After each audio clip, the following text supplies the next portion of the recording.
സത്യം പറഞ്ഞിട്ടുണ്ടെങ്കിൽ അത് എനിക്കും ഇദ്ദേഹത്തിന് പടത്തിലും മാത്രം അറിയാൻ പാടില്ല. എന്റെ കുടുംബത്തിനെ ഒരു വലിയ അപകടത്തിൽ നിന്ന് വലിയൊരു ക്രൈസിൽ രക്ഷപ്പെടുത്തുന്നതാണ്. അത് നിങ്ങൾ ആരും അറിയണ്ട. നിങ്ങൾ എനിക്ക് അടുത്ത ഇന്റർവ്യൂവിൽ വരുമ്പോൾ എന്റെ കണ്ടന്റ് എന്താണെന്ന് എനിക്ക് പറയില്ല. അതറിയാവുന്ന വയസ്സിലേക്ക് ഈ പരിപാടിക്ക് എന്നെ വിളിച്ചപ്പോൾ ഞാൻ വിചാരിച്ചു എന്നെ മാത്രമാണ് വിളിച്ചത്.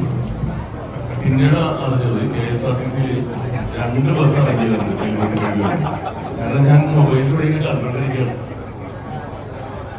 ഇവിടെ എത്തണമെന്നുള്ളത് എൻ്റെ വളരെ നിശ്ചയദാർഢ്യമായിരുന്നു, ദൈവ നിയോഗമാണ്. കാരണം മറ്റുള്ളവർക്ക് പോലും ഒരു ബന്ധമല്ല ഇത് എനിക്ക്.